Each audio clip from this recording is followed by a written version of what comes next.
আপনারা যদি প্রশ্ন করা হয় যে আপনার কাছে পৃথিবীর ইতিহাসের সবচেয়ে শ্রেষ্ঠ যোদ্ধাকে, কমান্ডারকে, তাহলে কি বলবেন? উত্তর কি? পৃথিবীর ইতিহাসে কাকে আনডিফিটেড জেনারেল বলা হয় জানেন? মানে যে কখনো পরাজয় বরণ করেনি। এটা বই আছে খোলে এই নামে, হ্যাঁ, আনডিফিটেড জেনারেল নামে। বুঝতেই পারতেছেন তিনি কে? তিনি হচ্ছেন মোহাম্মদ খালিদ বিন ওয়ালিদ। সেই খালিদ বিন ওয়ালিদ যিনি নবী করিম সাল্লাল্লাহু আলাইহি ওয়াসাল্লামের যুগে ইসলামের প্রতি ঈমান আনছিলেন এবং পরবর্তীতে মুসলিমদের হয়ে অনেকগুলো যুদ্ধ উনি লড়ছেন। উনি মুসলিমদের বিরুদ্ধেও যুদ্ধ লড়ছেন। যদিও এই কথাটা সর্বাংশে সত্য না যে উনি কোনো যুদ্ধে পরাজিত হননি। উনি কিছু যুদ্ধে পরাজিত হয়েছিলেন। উনি জীবনে প্রায় 250টার মতো যুদ্ধ করছেন। উনি পরবর্তীতে খেলাফায়ে রাশেদিনের 2 জন খলিফার সাথেও জেনারেল ছিলেন। 250টার মতো যুদ্ধের মধ্যে ইসলাম ধর্ম গ্রহণের আগে উনি যুদ্ধ করছেন প্রায় 100 খানেক। এর মধ্যে কয়েকটা গুরুত্বপূর্ণ যুদ্ধ আছে, যেমন ধরেন উনি ওহুদের যুদ্ধ করছেন, ওইখানে জয়ী হয়েছিলেন কিন্তু মুসলমানরা পরাজিত হয়েছিল। আবার বদরের যুদ্ধ করছেন, সেখানে তিনি পরাজিত হয়েছিলেন, মানে খালিদ বিন ওয়ালিদ পরাজিত হয়েছিলেন।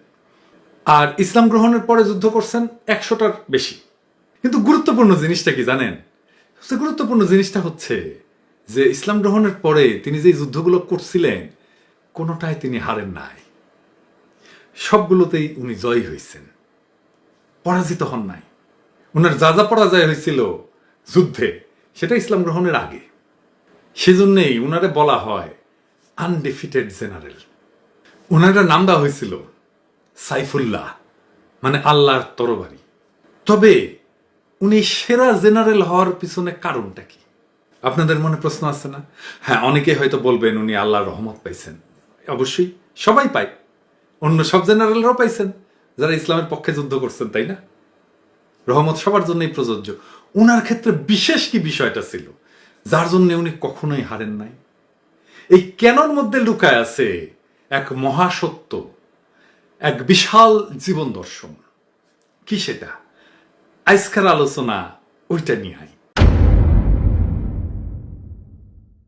এই মহাপ্রশ্নের উত্তর পাবেন, মানে যেটা মহাসত্য, সেইটা খালিদ বিন ওয়ালিদ যখন মৃত্যুশয্যায়, তিনি যখন মৃত্যুশয্যায় শায়িত, তিনি তখন তার স্ত্রীকে বলছেন যে তুমি দেখো তো আমার শরীরে যে অংশটা বর্মে আচ্ছাদিত থাকে না, তার কোন জায়গাটায় এমন কোনো জায়গা আছে কিনা যেখানে কোনো আঘাতের চিহ্ন নাই যুদ্ধের ময়দানে পাওয়া?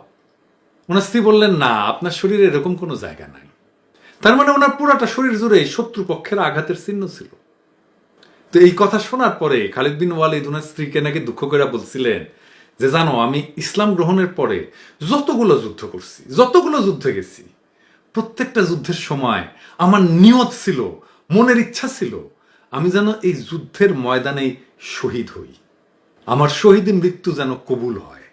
অর্থাৎ উনি শহীদের মৃত্যু কামনা করতেন নিজের জন্যে। আর এই কথা বলে আক্ষেপ করছিলেন যে এত যুদ্ধে অংশ নেওয়ার পরেও আমি শহীদ হইতে পারলাম না, আমার মৃত্যু হইতেছে আমারই ঘরে, আমারই বিছানায়, কোনো যুদ্ধক্ষেত্রে না। কেন খালিদ বিন ওয়ালিদ আনডিফিটেড জেনারেল ছিলেন? তার উত্তরটা আছে এই উনার আক্ষেপের মধ্যে। কারণ প্রত্যেকটা যুদ্ধে উনার নিয়ত ছিল আমি মারা যাব, আমি শহীদ হব, আমি এই যুদ্ধে জীবন দিব। উনার মৃত্যু ভয় ছিল না। মৃত্যুর ভয়কে যদি উপেক্ষা করতে পারে কেউ, তারে কেউ আটকাইতে পারে না। দুনিয়ার কোনো শক্তি নাই তারা আটকাইতে পারে, তাকে পরাজিত করতে পারে। আমি কয়েকদিন আগে লিখছিলাম ফেসবুকে যে পৃথিবীর সবচেয়ে মূল্যবান সম্পদ হইতেছে নিঃসংকোচিত্ত, ভয়হীন হওয়া। এটা শুধু যুদ্ধ না, জীবনের প্রত্যেকটা কাজের বেলাতে প্রযোজ্য। মানুষের সবচেয়ে বড় ভয় হইতেছে মৃত্যুর ভয়। অদ্ভুত কথা না? অথচ দেখেন আমরা সবাই মারা যাব। মৃত্যুই একমাত্র সত্য যা আমাদের জীবনে, সবার জীবনে ঘটবে।